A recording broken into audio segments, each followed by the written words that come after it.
Okay. Well, welcome to this another GCScript PBL, if we can say, live coding. So we have Theo here, of course, and the other usual suspects, and we will be discussing. Theo, introduce the topic. Come on, and share screen. It's all yours. All right, I will attempt to share screen. I like my reports, and yeah. So what I'm working on is in the delegates and committee groups. Like a month ago or so, I actually get echo. I don't know if that's also in the live stream. Not sure. I'm lowering a bit the volume. Okay. In my disadvantage, but yeah. Anyway, and then so basically, I got inspired to figure out what would the proposal look like, what people want to do, and then just gathering the ideas into one huge budget sheet. And then realizing many of people don't want an intersect as a budget administrator. And then it's like, well, we have been doing treasury for quite a while now for ambassador program. It's just that your budget is 5 times bigger than we are usually using, and we don't have right now like a setup for legal contracts and all that. However, I did have experience in contract with the intersect to the townhouse. So using the same connections, the lawyers, the people, the auditors who have pulled like information out, I felt like, oh, maybe I can manage and figure out like how do we distribute a few millions legally. So the full story kind of, which I was talking about, is happening now in this proposal. It's going into dapps, which all right now a sentiment feels that nobody likes, but that's okay. It always starts like an underdog. And we'll try to make it like more cohesive. I think the biggest issue right now is that we don't have people accountable for specific work streams or positions or roles that we describe in the proposal.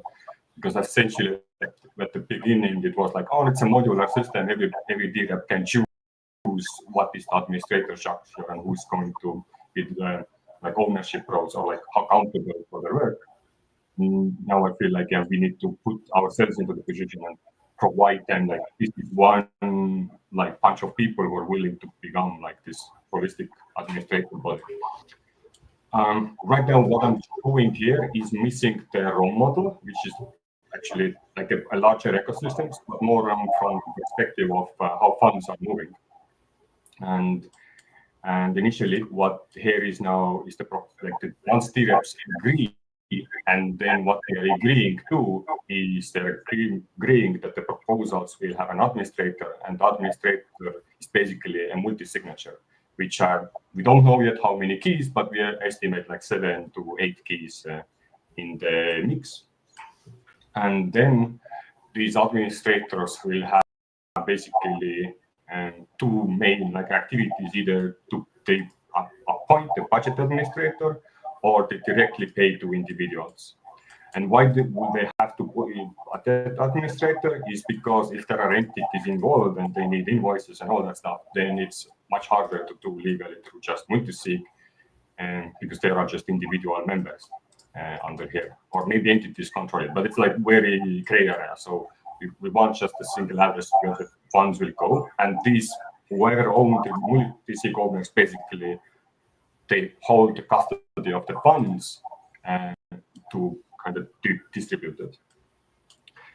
And yeah, I looked at a bit also what is Intersect is proposing. So it's not as much different of what we're doing. It's just when we are looking at the role model perspective, there is far more transparency into like the cadence of meeting and expectations from different roles and assets that we are creating in order to like transparently show the process and make it like easy for others to also view into it. On the right side, I now went more deeper into the topic like budget and multi-sig administration, and this is where we now kind of want to know what is the actual capability to do that stuff.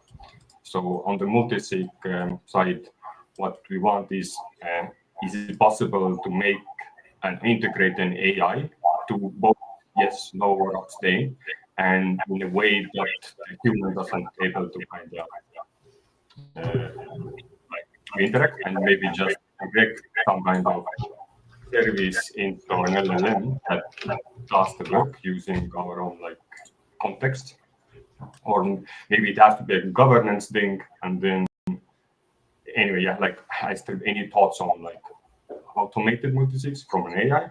Then another thing is automatic like votes itself. So let's say we put an epoch of every 2 epochs we need to have a decision. Then can we make so that if a key wallet address doesn't make a decision, it's automatically abstain, and or yes, or automatically no. So like different like automated votes, and if no action, then instant distribution if majority reach before the time passes.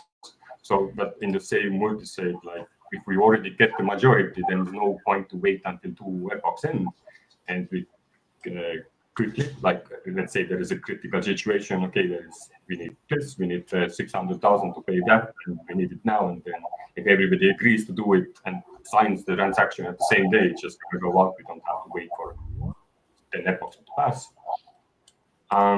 Right now, the idea is probably that the abstain has no effect, because you want to make this more like a high-speed chain that you have to act in order to stop it. Else it's just going to plow through and distribute all the funds everywhere. But yeah, so quorum is like 50%. So that there is the danger that like, or like risk that one person can basically say, yes, let's do the transactions, and if nobody else reacts and maybe AI just won't against, transaction will still pass. But the purpose of the multi-sig are basically the 2 things: appoint budget administrator, because I think we're not there yet to like automate them or multi-sig out everything, and it's easier for somebody to take the like legal responsibility of doing the budgeting. However, like if let's say we do get funded 2 million ADA, all the 2 million ADA will sit in multisig, and they like periodically decide, okay, now 200,000 goes to treasury, and this is 1 month of distributed in 1 month or so. And the point of the treasury coil is then to create unsigned bundle transaction, which they right now it's of course not also clear, but I would prefer if the treasury also has the signing ability, so they at least can always, if nobody else responds, then at least treasury can just send the payments out in a timely fashion. And then the multisig, of course, can always go against and say no to the unsigned bundle transaction. And this is basically, the main thing. Also, it needs to work together so that multisig is related to these transactions that another entity is creating. That clarity of complexities here and can be done. But yeah, after this gets here, then again, legal boring governance takes over the business world, where either this transaction itself pays directly to people, or it goes to the Voltaire swarm, if we are going to be the legal administrator. And then I have like legal contracts with people, so I pay directly. They prefer that they have country or legal country that get paid, and they don't have, and they would have problems getting funds directly from the treasury. And yeah, also then for the entities and like vendor payment to go through a company instead of the multisig. Or the multisig is important to make a decision of who is going to handle the money, and if there is any kind of like distribution, because we are not like deciding the money. We are basically aggregating all the work that is being done into like bundle transactions that then gets to be paid out or like agreed to. to be paid out, and then we just operate on that. The more we can do on chain, the better. The less work I do. Else I just kind of copy paste documents to my folder and do something like boring stuff. So that's like the high level what I feel like I need in order to make this administrator work and using Cardano blockchain. And I know that GameChanger can have scripts and stuff. So maybe that is like some clarity how far we can take it. If you need to do multiple multi-sigs and all that stuff, like I'm down to it. But yeah, from the first glance, where do you see problems arising? Okay, great. I mean, I love how you design this this treasury or multi-signature or role-based systems. Since I know your existence, so yeah, it's nice. Okay, so bringing this into practice, I at least regarding, I mean, there is a lot here we can do for you guys. Regarding shared treasuries, I think we have a lot there already to offer. Regarding, because part of that system was, let me know if I'm wrong, but part of that system, especially the second section you show from this graph, is dealing with, for example, abstain votes for voting for. You're talking about there, of course, about the governance, right? Or that's a similar system for treasury administration. That's the only thing I think I'm missing from what you explained. Regarding treasury, we are ready there. I think there is almost everything in place for you to just use it. We can, of course, help and guide you guys. Regarding the governance, as I mentioned on chat, governance features, casting actual votes. No, so I guess, yeah, in that case, it's not like governance action. So the signing a multi-sig transaction. So we put the bundle transaction in, we ask, okay, for these 10 people, we want to spend 1,000 AIDA each, let's say. And then this is unsigned. And now if you assign it, then it's a yes vote. But now we need to somehow make the differentiation between how can you say, no, I don't want to sign it. And that kind of weights against the signing. And then abstain is basically doing nothing. Okay, so you're talking. This has exactly or technically nothing to do with the with the governance CIP. No, not with the governance actions. Okay, so you're talking about Sudo, jump in. Yeah, if I understand correctly, this would be like inter-entity governance, right? So it's like how does this entity spend this treasury? This type of governance is what you would be talking about, right? Kind of, yes.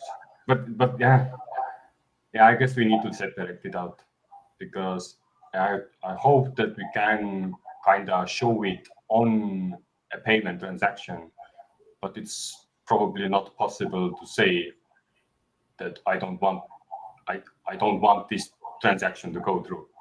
Right. So you don't do it. I think by nature it's like an auto abstain by default, right? Because it's only actionable if it hits the threshold. So it's like you need to hit majority for this transaction to occur. So essentially what you could do is put like a time lock on here to where this transaction's only valid up until slot whatever. And then if people do not sign it by this point, it basically becomes void, right? You can no longer sign it anymore. So it's like an abstain by default. You don't necessarily need to register the abstain vote. It's really that the actionable requires the yes votes, and only if it hits the yes threshold will it pass through. So it's really like you're only recording the yeses. if that makes sense. And then the transaction essentially becomes void after a certain slot height. A way to mimic this, I mean, that's a good one. But if you need like some sort of instant abstain or instant no, I don't know abstain exactly, because it's like Sudo is saying, abstain is like nothing, probably. But if you care about the no votes, remember, I mean, Cardano transactions are, I don't know how to explain this. It's a bit complicated, but you can combine all the features you want on a transaction and make it work for you. So you can have like a tiny Bluetooth validator that counts for some keys, for example, that are marked like maybe no votes. So when you sign a transaction, which Cardano will allow you to sign that transaction on chain, right? In theory, I mean, it's never going to get on chain at the end, but you are allowed to sign that transaction, and that signature invalidates the transaction through a tiny Bluetooth script that just takes care for that. So it's a multi-sig system, yes. It's fully multi-sig, like fully native script driven, or like the typical shard treasury thing. Not exactly, because it has a tiny Bluetooth validator that is just like a watchdog checking. Watchdog, no, but it's like a check, right? Looking for some signatures to just say, okay, these are no votes, so I will invalidate. Maybe this implies that you have to have two kind of keys, a yes vote key and a no vote key, which you can totally do with GameChanger. So you can create weird special keys for everybody involved here, which every key means an action. Every time you sign a transaction with these keys, you are voting like a yes or no, for example. That could also help, depending, of course, but I'm just throwing ideas. Hey, Q. Bit late, but hey. One more thing, Tevo, I would also say, like, when it comes to actionables, right? I think we're only talking about one action here. So it's do funds get dispersed or not, right? So the difference between a no and an abstain, there essentially is no difference, because there's only a single action. I would say that the no's become useful if the no's trigger a separate action versus a yes, right? Otherwise, I think while we can do all of this crazy computation and all of this extra stuff, I think analyzing whether or not we need this extra step should be considered, right? Because if the no's don't have a separate consequent from an abstain, then why do we need to differentiate them? Now that changes if like a no vote basically disqualifies something in the future or something, right? Now there's a reason to track these no's. But I would offer, yeah, there might be situations where you can separate that, right? So like a withdrawal doesn't need to track no's necessarily. It just, is this valid or not? And another thing I would offer is when I've tried to help other people structure multi-sigs, right? You know, one of the things is rolling keys, like how do we implement a dynamic set of signers? But again, that might not be necessary, because you can also fragment the treasury. So you could have a recipient address that essentially receives these funds, but then for like an overhead account, right, the signing rules for people to spend out of this account is different, but those funds are received from the other account. So you're able to basically have tiered different rules, you know, because if you need to spend funds out of the overhead, you need to usually do that quicker than you know, a massive treasury decision. But yeah, I think you have something to say here. What do you got? So the unsigned fund transaction that I kind of named, that actually should be a smart contract that includes unsigned bundle transaction, and then a Bluetooth validator, and then it just collects yes votes, and also that smart contract has time lock, and after the time passes, it just calculates the yes votes. Oh, but we still need a no vote, right? Because the idea is that if it's automatically abstain, then that actually the first thing was it's automatically yes. So if you don't pay attention, then you're agreeing whatever is happening.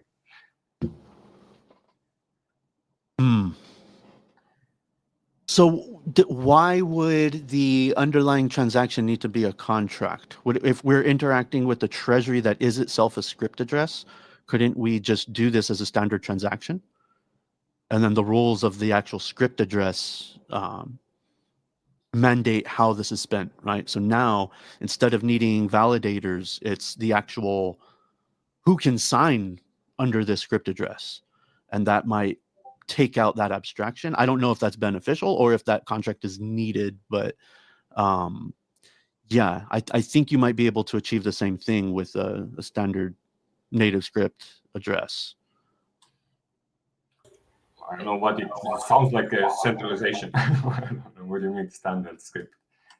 Like there is still multiple members able to kind of decide, because the idea is that there are several so-called authorities that able to sway the final outcome. So what right.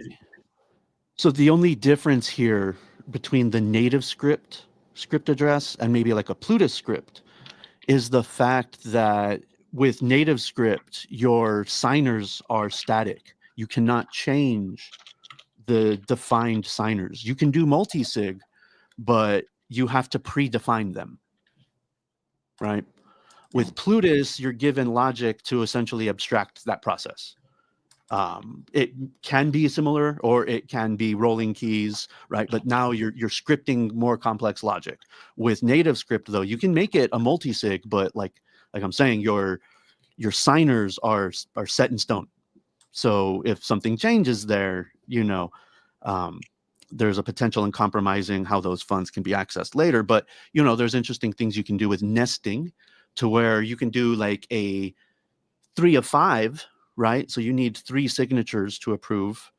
But each of those 5 signators have an any block associated with them. So any of 20 signatures that or addresses that they control can sign on their behalf. That way, if they lose access to one address, they have a bunch of other addresses they can sign from, right? But then it still requires every individual to present a signature, right? So with native script, you're still able to do things like that, but the idea is that you have to define these things beforehand.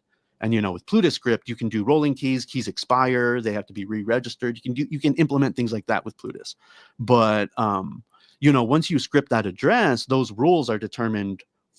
You basically just get a Cardano address, and like those rules now determine how that transaction is handled. So essentially, it's like every transaction you do under that address is like a contract, if that makes sense. Mm-hmm. I don't know if Adriano has something to say here. Yeah, he has. He's definitely the guy that implemented this in Game Changer. So by all means. No. But you're Sudo. You're much more awake than me today. I'm very sleepy today, so I'm sorry. I'm half myself. But you're doing great there. I mean that's I would suggest that's clever. Regarding the no votes, I said yeah, this simplifies a lot, makes a lot of sense. And Theo, as much as you can solve with native scripts instead of Bluetooth, is for me. I mean, I will always recommend that because of the simplicity of the system. You will be able to iterate faster, to rely less on I feel like the native script is there. something what we are working towards, in a sense, because we decide, well, we don't know how we run the elections, but once we decide who are the multi-sig owners, then we kind of have their addresses, right? They are the key owners now. Everybody gets like one address. Now the question is still, so okay, there is like two different. One is like, I guess, governance actions. Okay, so we do need multiple, still some kind of smart contract this multisig is interacting with. It's not in the stuff, the decision is not happening inside the multisig, right? The multisig is just one consortium of a final yes or no, or like yes or nothing, basically. I'm a bit lost with the question. Sorry. So got can you help there? At least translating me what I'm missing. So what I want is that the multisig either, like, let's say that we have 7 members in multisig. yes. If one member says yes, time passes, whatever governance thing was decided, that now passes. You can do. I mean, it's like it's if there are no rejections, if you have just one yes vote, it should pass. That's what you're saying. Yeah. But how do you reject with a native script?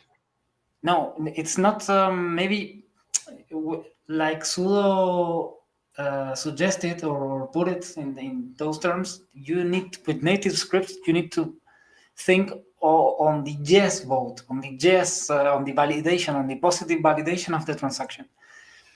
Correct me if I'm wrong, but what you're trying to solve cannot be solved this way. You can make two multi-sig situations, two situations where transactions are valid.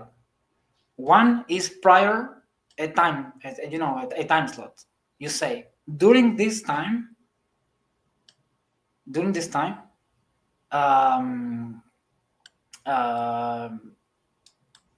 n of m or whatever situation will approve the transaction. Past this time, it's like you can choose what to do. Like you can just stop it there. You won't be able to spend this. To validate this transaction, or if you want make it pass, you want it to make it pass with just one vote or something like that, you can create like a second like a second validation logic there with native scripts that are triggered after this time slot, that changes the game, changes how you allow that to pass. That's not enough for what you're trying to do. Like this situation where you're auto saying yes if there are no complaints, even you can just say passing through this time slot it's even a yes, an auto yes if nobody. So that could happen. The problem is the no, of course. There you would need like a no logic. So that's where things, there are ways to solve it. We just need to find out the most smart way to solve it, so you are not creating like an over engineering here. But you can do it. You can also combine it with a tiny Bluetooth logic if you need. I'm wondering, can you like tie two different smart contracts together? Like you mentioned, there is a Bluetooth validator that looks for signatures, but can it look for signatures from two different smart contracts or addresses? So if in that, then we know that every time the multi-signature has two choices, either he engages with this smart contract and says, yes, I want this proposal to pass, or whatever, the transaction to pass, and another signature or another transaction, they say yes there, or like they sign it to say no, and then the validator looks both of those addresses, calculates the multi-sig owner addresses like them, because then it's not a multi-sig anymore. Then it's just 7 different keys making decisions. Well, if you analyze what you've done, is essentially you've set up a new way of voting yes, but you're voting yes for a no. Yeah, that's what I tried to do. Because I also understand that's what native script expects. Right. So, like, I mean, you could do it in that way. So you could say, essentially do a time-locked contract that says, okay, if we get X amount of signatures, I won't submit this transaction. Otherwise, I submit this transaction, right? But essentially, you're now requiring people to vote yes, but their vote yes means no. So why wouldn't you just initially record the yes vote to? I don't know. I get it though, because you want the reverse action. So yeah, I think it would just have to be that your smart contract would essentially have two transaction outcomes. One of nothing, maybe no transaction, and then if it received all the signed or your whatever threshold that you determine, then it fulfills that transaction. But yeah, definitely Plutus. I don't know. I'm sure you could do it with Plutus, but yeah, it's just interesting. In every other case, Tevo, we're doing the opposite. Of course, you have to go and flip it up on everyone. But it's cool. No, I mean, I actually now can see a ton of implementations where this could be useful. So it's interesting. It's definitely makes sense in terms of the human nature aspect as well, because people are more emotive to sign a no than they are emotive to sign a yes. So if you only have one person that needs to even sign a yes, it kind of makes sense in terms of the intrinsic motivation aspects of, like, you know, if the contract is saying you have to actively opt in, it's a different sentiment than if you have to actively opt out, right? Then let's say the controversy has to be big enough for you to vote no.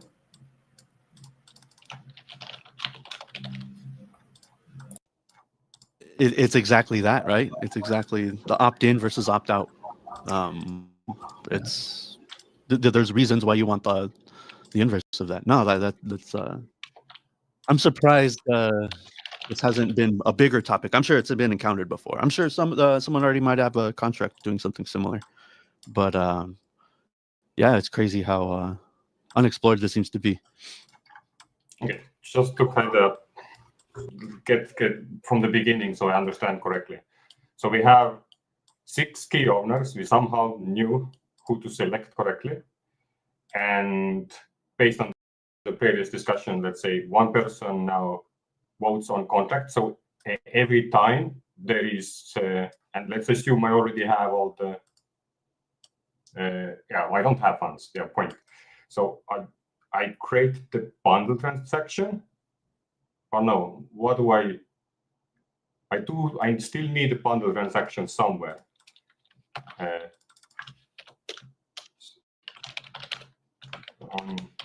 Unsigned. Okay, so I need somewhere an unsigned bundle transaction. And then if one person says yes, the Bluetooth validator will and there's a time lock also, like a time passes, something. And both of these contracts have the same time lock.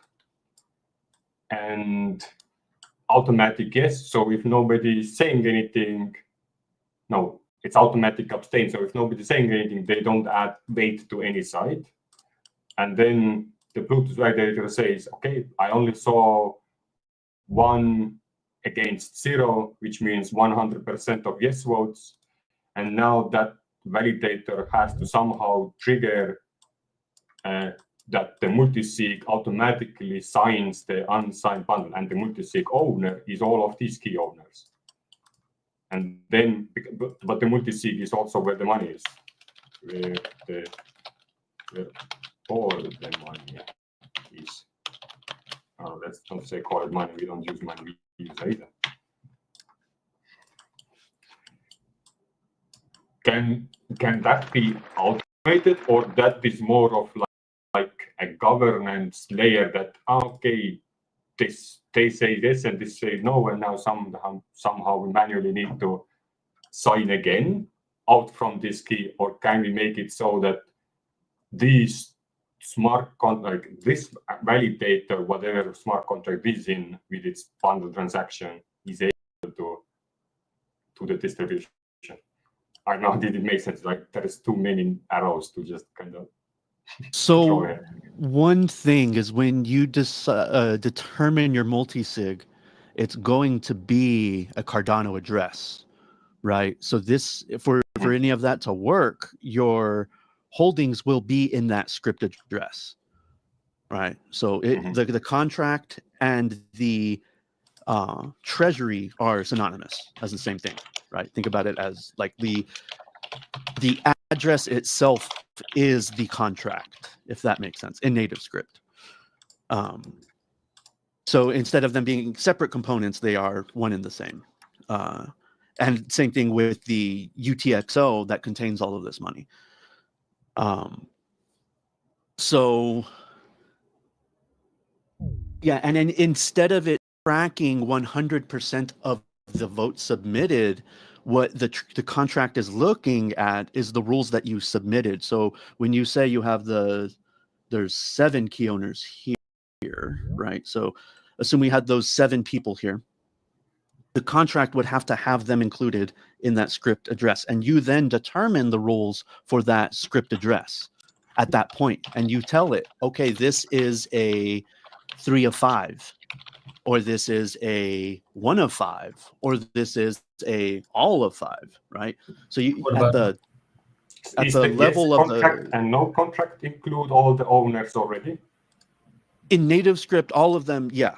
The address has to include all of them already, and you set the rules on how to pass it when you create that actual contract. So if you set that address that you're depositing into as a 3 of 5, all transactions that you submit into there will now have to have 3 of those 5 signatures to output any funds from there, right? So if you wanted another, go ahead, I'm sorry. But I feel like you're already determining what is the outcome, but it's dynamical because 2 people can vote. 2 people can vote against. Correct. So for you to have those separate conditions, you would have to have a separate script address. So like those 2 contracts would essentially now be 2 separate treasuries, if that makes sense. So now for that to work, any funds to operate under that logic has to be locked in that address. That's the stipulation is under this logic, it's not one fund being managed by different logic. It's anything under this script address is mandated by the logic you created. Does that make sense? But these ESN contracts don't hold any data. Well, in this case, they would. So yeah, that's where you would need Plutus. In that case, that would basically remove the compatibility with native script. In that case, now you're requiring it to be a Plutus contract. Okay, but then now, okay, so we got that part. So we know that we can collect yes and no's. Validator can check it. Is the Plutus validator part of the multisig? Should the multisig itself be then the contract, the smart contract that is owned by all of these 7? No, because if it's owned by 7 Ds, in order to enact it, can you make a validator confirm a transaction going out? Well, that's just it. The blockchain doesn't care who submitted it, right? The contract is just making sure that validator is valid. That like it. Now when you design your contract, need to make sure that the appropriate people can create that validator, right? So like you can make a contract that like anyone can create a validator to, right? There's an always what do you call it? Always pass. There's like an always fail one too. So if you're creating a multi-sig that has those 7 owners, you already have an address that mandates that logic there. So to operate under that 7 signator contract, technically all you have to do is interact with that contract address. There isn't an additional contract that you need to operate under those rules.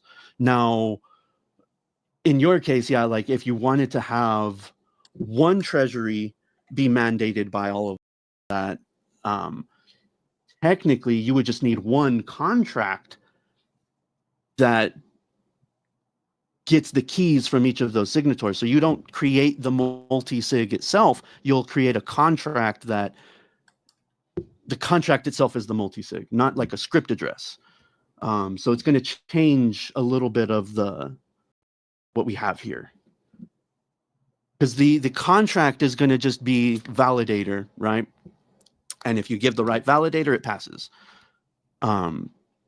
So it probably isn't going to be two contracts with a single validator unless you design it that way. I don't know. I don't know if, go ahead, Adriano. So Hey, what Max I had his think, hand up first, if it matters. Max, do you want to speak? Go ahead. By the way, hi. My point is a bit of a new avenue of thought, so you go first. It's also multi-sig, but yeah, go ahead. Maybe what I was going to suggest is like you always want to have a fail-safe. You want to have like a second stage where you are like a backup plan, you know, if something goes south, because if you are going to be managing a huge treasury, that's a problem. Always is a problem. So Theo, it's very unlikely that you have like two wallets, like a hot or hotter wallet and like a more colder wallet. The colder ruled by a simple native script that you prepare just in case something goes south, even if something human goes south, not only technical, but the idea of just having means of recovering the funds from the treasury. That's the first most important thing to solve, and then all this Bluetooth logic can go into a hotter wallet ruled by this Bluetooth script, and you can do all the logic you want. You can combine, make a calculation of the amount of yeses or nos, and then take a decision. You can do something like that to just put in play the funds you want to put in play, not everything. Unless you are counting with people that can audit the smart contract, and you can just drop all the funds on just one single, wallet address, driven by this smart contract or this validator, and everything get ruled by this yes no logic. It depends, but you can do a combination of the two, or just deal with just this Bluetooth based system. It depends on how much trust you will have on this Bluetooth system. Once again, regarding keys, with GameChanger you can derive keys as you want, so you can create your yes key and your no key, and that's interesting. You can use this on this system totally. Another thing that you have, just in cases you need it, is if you don't want to leverage on Bluetooth, which I think in this case it's perfect, it's the right approach, but also just for you to keep in mind, you can create a multi-validator system where it's going to be actually a multi-sig, right? No Bluetooth. And there are going to be like services. You can think on backends, tiny backends that people can run to verify an off-chain logic first, prior to allow some transactions to pass. And then you multiple validators, and each of these validators can have its own logic, and yeah. I don't know. I'm just curious because for some things that are very human, that are very off chain, you still have this chance of having these signing bots that can help you, connect the two worlds, the on chain and the off chain world. Just that, Max. I don't know if you say what you want. Yeah, I had a similar thought. Mine was a bit different. So, what I was thinking about is that we're talking right now about the smart contract needing to process, let's say, all of the signatures. But what I'm wondering is whether it's possible to let an oracle take care of that, a highly trusted oracle that looks for the signatures of, let's say, 7 wallets here that are in effect in control of disbursements. So let me split this into 2 concepts first. So I'm thinking about a multi-sig wallet that basically has 2 operations.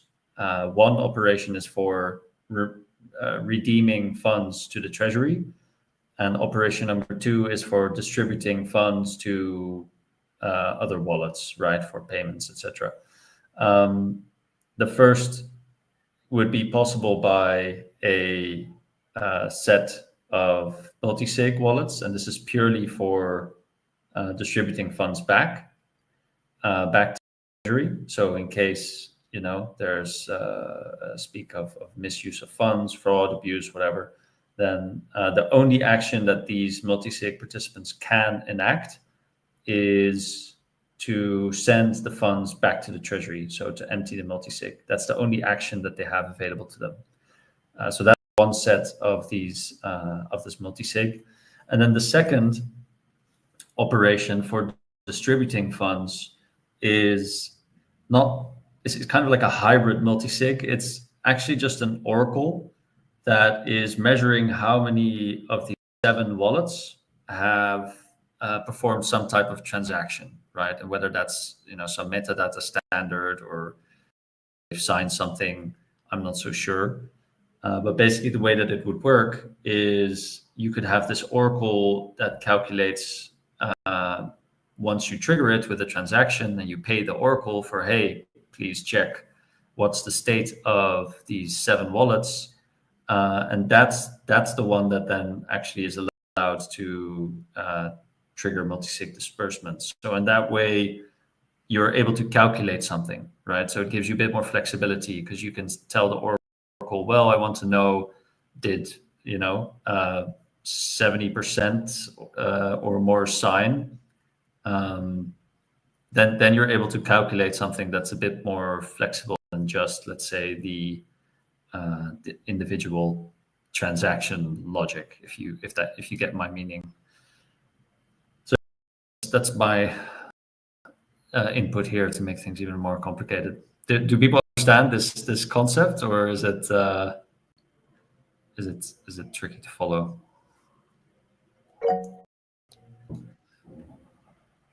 I felt like the Oracle part was the same kind of point as Pollutus validator. So, okay. But the Plutus validator, does it allow you to do fractions, right? So that's kind of the point you were making is, well, if only one person votes yes, then you've got 100% for yes. If you've got one person voting no, one person voting yes, right, then you probably don't meet the threshold. The question is whether you can form a base assumption that the signers are lazy. So if you assume signers are lazy, then they will only act if the threshold isn't being met somehow. That's kind of the use case of being able to calculate through some kind of oracle. But yeah, the Bluetooth validator does that and is flexible to use percentages. then you can have multiple options, right? It can be one person signing, or it can be 3 persons signing and 1 person saying no, depending on your calculations. Depending on how people have been signing and what the threshold is. What were you going to say, Adriano? That this idea of having this means to an easy mean to to recover the funds back to a safer place. That's great, and that's something that Theo should try to add to the system. Regarding the Oracle, you mean like a Bluetooth-based Oracle, or you are talking about like an off-chain system? But whatever the case is, regarding the Oracle or regarding an Oracle, what I may be worried about, Theo, I don't know, you can clarify this, is the number of participants going to change, and No. what would happen? No, and what would happen if one loses the wallet, for example, or something like that? How do you see that situation? How do you think that situation can be solved? Because, for example, there or an Oracle or a day two marketing like an Oracle or something like that can define who are the players of this logic. But that's also important, and in governance it's a mess, because you can have voters maybe, and then you can change The the way I price. kind of see it is that if there is somebody who is either losing their key, well, they're not going to affect the outcome. And what we are looking for is yes votes against no votes, and the no has to outweigh the yes. So, and right now I'm looking at the third version of our let's say that each key owner has both, like 2 addresses actually, one guessing and one for his knowing. So there is the idea of this locking and auto yeses are basically what kind of makes it so that if somebody loses or gets co-opted, then the majority still has the power if they engage. If they stop engaging, then then we basically made the key owner's election a horrible experience, and we should not get more funds anymore from Cardano. It basically comes down to this. Okay, so the auto yes will also help to recover the funds if something goes out, because but in that case I don't even see that we need an auto yes right now. Considering now like that version of, let's say, everybody has 2 keys.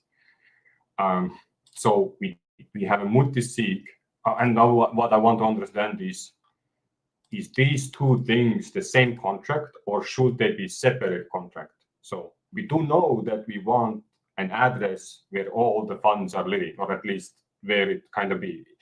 Maybe we don't even have this multi-sig, and we call it just intersect, some kind of administrator fund or some kind of remunerary stuff.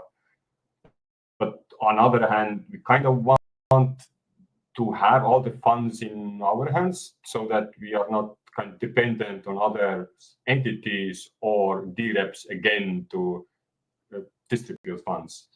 So right now, I still assume we're going to have 1 address, and that could be multi-sig, but no longer it's about which key owners are owning it, but it's all of these yeses and nos are kind of part of it. It's just a smart contract, I guess, that has a treasury, just a single address that is owned by governance rules. But now the hard part is how do you turn that, because every week this fund unsigned transaction will come. And what I would expect that, okay, if 1 person says yes, nothing else happens, nobody else touches their keys, then what the oracles should say, well, yes, outweighed the no, it now should take funds from multisig to sign the unsigned bundle transaction. And now, is this thing now a single smart contract so that the ADA is in the same place as where the yes and no votes are coming into? If it is, it's probably going to make it easier. But can you update the smart contract? Because every week there is a new unsigned bundle transaction and a new, basically, time-locked logic, which expecting, again, new yes and no votes. Theo, so I guess Sudo was trying to talk, but what I want is for having, instead of 2 wallet addresses, to have just one. It depends on how much you rely on this Bluetooth script. I'm sorry, but I like to distrust all the time to put in doubt everything when you're talking about funds. This is how I think. So if you don't have an audited Bluetooth contract, or you don't trust too much on that one, you can leverage on a fallback, a backup address, where you actually are just leveraging on the good old native scripts that how they work, and how to make them work. That's my 2 cents here. Like, depending on how much you trust on this Bluetooth script. This being said, another idea that could help you adding more safety of mind is adding this extra logic on the smart imagine you, wherever you are or you are not, having just one single Bluetooth-based address, adding a logic that allows any UTXO created, any fund being received on this address, to be send it back to the sender. So if something goes south, you can undo the funding transaction to the entity that funded you, which, if it's Intersect or something like that, okay, I mean, it's like a way to say, okay, there is a way to undo this funding transaction, and that can help a bit. But yeah, that's my 2 cents. Regarding your biggest question, if 2 or 1 address, it depends on how much you. Okay, it depends on how much you trust on this Bluetooth script. Yeah. So. It's supposed to be a trustless ecosystem. What happened? No. I was going to say is your auto yes seems very useful in that protection aspect, right? So say there's only one active person and everyone else lost their keys. Well, if someone says, hey, well, I need to move these funds out, well, no one else can respond, right? So if nobody else does a no, then those funds, as Adriano was suggesting, get returned to whatever, we'll call it safe location that we determine. So I think that no key proves us as a good use of the fallback. And, maybe it is a single contract where we register each signator with a yes and a no key. So we know the keys that each party is going to sign for, and we outline conditions for each of those. But again, now we are depositing everything into a single contract, right? Because for this contract to be able to manage those funds in different ways, it has to manage all of those funds. So again, how many contracts that you put into there is how many fabrications of the treasury we have. So I think there's a useful aspect here. If we want to do a single contract, we just register the certificates as yes certificates, register a certificate as a no, and then have that as part of the validators of the contract, right? To where only these keys can be signed from, and it gives us the potential of using a single contract. What are the thoughts there?